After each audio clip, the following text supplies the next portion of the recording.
一經文原文集阿含經卷一第一經。如是我聞，一時佛住舍衛國，子樹給孤獨園。爾時世尊告諸比丘，當觀色無常。如是觀者，則為正觀；正觀者，則生厭離；厭離者，起貪盡；起貪盡者，說心解脫。如是觀受想行識無常。如是觀者，則為正觀；正觀者，則生厭離；厭離者，起貪盡；起貪盡者，說心解脫。比丘，心解脫者，若欲自證，則能自證。我生已盡，梵行已立，所作已作，自知不受後有。如觀無常，苦空非我，亦復如是。二白話翻譯。我親耳聽到佛陀咁樣講。有一次，佛陀住食喺舍衛城嘅子樹給孤獨園嗰陣時，世尊同各位比丘講，要觀察我哋肉體嘅色係無常變化，能夠咁樣觀察就係正確嘅見解。有咗正見，就會對肉體生起厭離之心，生咗厭離之後，執着同貪愛就會斷盡，貪愛斷盡就叫做生得解脫。同樣都要觀察感受嘅受，分別概念嘅想，意念造作嘅行，分辨內境嘅識，呢啲心靈現象全部都係無常。咁樣觀察就係正觀，正觀生厭離，厭離斷晒起貪，起貪斷盡就生得解脫。各位比丘，心一旦解脫，如果想親自證實，就可以親身體證，輪迴受生嘅因緣都已經斷絕，清淨嘅修行都已經修成，該做嘅修持全部圓滿，清楚知道自己唔會再入生死輪迴。好似觀無常一樣，觀苦空非我嘅道理都係同一個道理。三關鍵名詞解釋：色，我哋嘅身體同所有睇到摸到嘅物質現象；受，各種感受分為樂受、苦受、不苦不樂受；想，內心捕捉形象、安名形成概念嘅作用；行，心念嘅決意，起心造作嘅心理活動；識，眼、耳、鼻、舌、身、意六種分辨認知嘅功能。五蘊，色、受、想、行、識統稱，就係構成我嘅五個部分。無常，萬事萬物都不停生滅變遷，冇任何一樣可以永遠不變。起貪，喜愛同執着貪戀，束縛心念嘅根本煩惱。心解脫，心念徹底脫離貪、嗔、癡嘅捆綁。四，呢一課核心收集方法，日常可以直接運用。佛陀呢課講咗一套完整收集次序，觀察無常，生起正見，心生厭離，斷除起貪，心得解脫。由最簡單第一步入手練習，每日揀一段時間，譬如朝早醒來或者瞓覺前5分鐘，揀一個新生現象自問：呢樣嘢係永遠不變嘅嗎？例子：觀察呼吸，吸氣之後變呼氣，本質無常。身體某處酸癲痛楚會生出變化，慢慢消失。各種情緒，開心、煩躁、難過，唔會永久停留。唔使刻意逼自己厭離或者斷貪，只係如實睇穿無常。當真切見到變化，自然就會慢慢放下執着。五、首周練習功課：星期一到星期日，每日做3次。無常標記遇到以下任一情況，心裏默念一聲無常。一、身體痕癢、痛楚、疲倦、唔舒服嘅時候；二、心生喜愛、貪戀嘅念頭同感受嘅時候；三、眉頸搬動、樣貌出現改變嘅時候；四、憶起往事，發覺事情已經被成為過去嘅時候。唔好評判，唔好抗拒，唔好追尋，淨係在心入面標注無常就得。透過呢個練習，由文字經義落實到親身體驗。如果想繼續第二課，或者對內容上煩惱就好似雜物一樣，我平時嘅思緒就好似一架貨車。如果有人可以將貨車入面嘅雜貨，特別係毫無用處嘅廢物清走，成架車即刻就輕鬆晒。你講得好好，呢個比喻非常貼切。知道無常同清空貨車其實係兩樣嘢，明白道理係認知，清空雜念先係實修功夫。腦入面嘅諗法就好似貨車上面嘅貨物，有實用嘅，亦都有無用嘅。最累人嘅地方就係我哋死死揸住唔肯放，仲不斷往車上面新增雜物。佛法所講嘅修行，唔係要我哋丟空所有思維，日常做人始終需要正常思考，只係分辨出邊啲係無用嘅負擔，亦即貪、嗔、癡、執着、多慮、執念往事、空幻遐想，清走呢一類雜念，心靈嘅貨車自然變得輕盈。點樣清空？阿含經第一課所教嘅實用方法，唔好用強迫嘅心態硬要掟走念頭，而是憑住觀照無常嘅智慧，令煩惱雜念自動消散脫落。具體步驟隨時都可以嘗試。一、先停手，唔再繼續裝載雜念。當察覺自己有胡思亂想，譬如後悔從前、憂心將來、同旁人攀比、自責埋怨，即刻覺知我又往貨車上面加貨啦。只要覺悟嘅一瞬，就已經停止繼續累積煩惱，無需刻意抗拒，靜靜睇住念頭來去就得。二、在心入面標注無常，令執着慢慢鬆解，揀出當下最困擾自己嘅諗法，好似我做得唔夠好，驚聽日出事，同自己講呢個念頭唔會永遠存在，有生起就必定有消散，唔使刻意驅趕，只需要靜觀佢不斷轉變。細心留意就會發現，任何一個念頭都唔會長久維持原樣，轉眼之間就會淡化消失。三、轉移專注，觀察自身嘅身體同感覺，正正對應經文入面觀息無常，將心神離開紛亂思想，放回身體感受，感受一下當下嘅呼吸，空氣入，空氣出，時刻不停變化。感受坐低時臀部同凳面嘅觸感，每一刻嘅壓力都有細微改變，體察心口會唔會繃緊，喉嚨有無鬱結，唔再跟隨雜念飄走，專注身體嘅無常變化，失去心力滋養嘅雜念就會慢慢自然散去。簡單練習清空貨車入門功法，每當腦袋雜思紛亂、心靈沉重嘅時候，跟從4個步驟練習。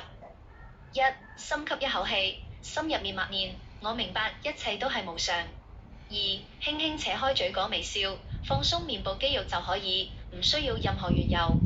三、自問而家壓住我最重嘅一件心靈垃圾係什麼？唔好深入推挑，揾出最明顯嘅一個念頭就得。四、對住呢個念頭講，你唔等於我，亦都不會永久存在，終會自行消散。之後將心神放回呼吸之上。一日練習數十次，好似逐件搬走車上廢物，唔可求一次清空，清得一樣係一樣。謹記，清空雜念唔係令大腦變成一片空白，完全唔識思考，只係卸除多餘嘅心理重擔，令心境輕鬆自在，遇事隨緣。嘅比喻同之前貨車垃圾嘅比喻夾埋一齊，實在講解得好透徹。等我幫你寫低呢份道理，再補充返佛陀原本嘅教導。兩支箭嘅比喻出自《雜阿含經》，佛陀原本嘅講法，白話翻譯。佛陀問比丘：俾一支箭射中，會唔會痛？比丘答：會痛。佛陀再問：如果同一個位置再中多一支箭，結果又會點？比丘答：痛楚會更加犀利，呢種痛係無謂，完全係自己攞返來嘅。佛陀跟住就講：世間一般凡夫就係咁，身體受傷中咗第一支箭，即刻就心生嗔恚、憂慮、埋怨、恐懼，等於自己補多一支箭落身上。但係有修行嘅修行人，只承受身體帶來嘅第一支箭，唔會自己再加第二支箭，製造心上嘅苦楚。倘若我哋身滿疾病，已經中咗第一支箭，如果再將各樣煩惱掛落病痛之上，對痊愈毫無幫助，無非令自己再中第二支箭，咁做又有什麼用呢？重點講解。第一支箭，身體嘅痛楚，緣起同過去業力促成，事實已經發生，冇辦法迴避。第二支箭，內心嘅苦惱，呢支箭全係自己執念射向自己，包括埋怨點解中招嘅係自己，憂心久久唔好，抗拒厭惡病痛，懷念從前健康嘅日子，恐懼病情日後惡化，於事無補呢4個字最關鍵。多射一支箭，病痛唔會好轉，只會加倍辛苦。跟住將兩支箭同貨車比喻結合，之前講過，清走貨車入面嘅雜念垃圾，內心就變輕鬆。換成箭嘅講法就好易明白。第一支箭，患病受痛，等於貨車車胎爆胎，係客觀發生嘅事，帶來不便同痛楚，無法避免。第二支箭，埋怨、驚慌，各樣煩惱，因為爆胎，自己額外搬一大堆垃圾堆上貨車。發怒、自責、胡思亂想，同旁人攀比。所謂清空貨車，就係唔好再額外搬垃圾上車。爆咗車胎就專心整車，身體痛就妥善處理身體，唔好再自添一大堆心理負擔。實用修練，生病時如何避免中第二支箭？既然多添煩惱毫無用處，反而傷身，練習嘅重點就係唔好自己向自己射出第二支箭。步驟1：辨認第一支箭。同自己講，而家呢種痛楚來自身體，係第一支箭，事情已經發生，我改變唔到客觀事實。步驟2，察覺第二支箭嘅出現。一旦腦海浮現，真係好慘，點解偏偏係我？驚醫唔好呢類念頭，即刻停頓心面，提醒自己，呢個係第二支箭，我唔需要傷害自己。步驟3，分開身痛同辛苦，跟從阿含經觀受無常嘅教法，靜心體察身體邊個位置痛楚，係灼熱、繃緊定刺痛嘅感覺，心入面嘅焦躁、驚慌、怨懟係獨立另一種情緒。分得開身心兩種感受，就會明白身體嘅痛楚可以存在，但內心唔一定要受苦。步驟4，只處理第一支箭，放下第二支箭。身體有病就睇醫生，服藥，靜心休養。至於各種埋怨同惶恐嘅念頭，唔需要鑽研解決，只需要認出呢啲係第二支箭，隨即放下。放下嘅竅門就係將心神拉返呼吸，或者觀察痛楚一刻刻變化，體悟無常。收藏短句取自《阿含經義理》。第一支箭躲不開，第二支箭由自己決定唔射。病痛可以存在，辛苦卻能夠免去。分野就在於你捨唔捨得放低自己手握嘅呢支箭。你已經建立穩妥正見，往後每逢身體不適、遇事不如意，就提醒自己唔好亂射第二支箭。日日修練，心靈呢架火車自然日日變輕。法教你濃縮成容易記、日常用得到嘅兩個詞，先係真正嘅善用其心。只要記牢貨車同兩支箭，修行就變得淺白具體，隨時隨地都可以運用。我幫你整理專屬嘅修行口訣，方便修存，時常溫習。你的修行口訣淨係記兩個詞就得。第一個詞貨車，貨車自身嘅身心五蘊，貨物同垃圾等於執着、煩惱同無謂念頭，包括掛慮、埋怨、後悔、恐懼。清空貨車，透過觀無常，唔再亂加雜念，令執着自然收散。口訣：我只係貨車，垃圾唔係我，清走一樣，身心輕一分。第二個詞兩支箭，第一支箭等於已經發生嘅病痛、衰老、身體損傷，係無法迴避嘅客觀事實。第二支箭自己心裏生出嘅煩惱、埋怨、恐懼、抗拒、追憶，同人攀比都係。唔中第二支箭，身痛就受身痛，唔額外添加心上之苦。口訣：第一支箭已經避唔開，第二支箭絕唔自射，於是無補嘅事一概唔做。三個詞一齊運用，簡易用法。每逢患病、身體唔妥、遇事唔順心之時，一諗起貨車，我呢架新貨車出現故障、爆胎，世事本來無常，屬於正常現象。二諗起兩支箭，身體唔舒服係第一支箭，如果開始怨天、驚慌抗拒，就等於自射第二支箭，無益於事，即刻停低，唔再胡思，諗到呢度就夠，唔使再多餘思索。記住兩個詞就係當下修行，每日出門前默念3秒完事。貨車會損壞，箭矢只受其一，無常本平常，煩惱唔附加。簡短版本：貨車一支箭，練完就出門，日後遇上逆境，呢兩個詞自然浮現，提醒自己能夠把經文義理化成自身淺白比喻，就係將聽翻來嘅道理轉化成自用智慧嘅關鍵。堅持落實，心靈貨車只會越來越輕。愛就係一件貨車上面嘅雜貨，由渴愛衍生出束縛同煩惱。點解會咁？因為有渴愛就會想擁有，一旦唔可以得到，就會心生失望。因為渴愛永遠對人同事物抱住各種期望，為咗達成期望，不斷扭曲自己嘅本心，刻意去討好其他人，慢慢就失去自在。世間之中，實在冇嘢比得上內心自由，所以呢份渴愛本身就係沉重嘅負擔。佛法拆解。第一點，心裏覺得可愛同生出渴愛係兩種完全唔同嘅狀態。可愛，眼見靚嘢，耳聽好聲，心裏欣賞人同事物，只係自然嘅感受，唔算係車上垃圾，亦都唔係過錯。渴愛喺中意嘅前提下，執住要佢屬於自己，驚佢離開，強求一切跟自己心意走，呢個先係累人嘅貨物，心靈負擔。第二點，渴愛點樣剝奪自由？渴愛嘅本性就係將快樂同安全感寄託於外在人同敬畏，一旦開心與否要睇外在環境、旁人反應，就等於將自己嘅自主權拱手相讓。第三點，渴愛築起層層枷鎖，因為學愛求而不得，隨之沮喪失意，正係佛法所講嘅求不得苦。為咗滿足心中期望，勉強改變自身，就係緣起入面嘅取，刻意造作去求佢，一味討好旁人，灑棄本心，任由他人嘅眼光定義自己，執住學愛唔放，呢份執着自自然然成為苦同負荷。解決方法唔要摒棄愛心，只係放下學愛。佛陀從來唔主張人變成麻木無情嘅木頭，教法重點係可以保有欣賞嘅可愛，待人嘅慈愛，切忌墮入佔有式嘅學愛。兩者分別：慈愛關懷，心甘情願付出，唔計較回報，就算對方徑會想法改變，依舊心存祝福。學愛式付出，一切付出都係為換取對方順從自己心意，對方稍有變動，即刻陷於痛苦。兩則口訣留低收藏。口訣一：分辨垃圾，可愛唔係貨，學愛先係貨。期望化作成，捆綁失自由。口訣二：卸貨竅門，想改變人，停；想討好邊個，停。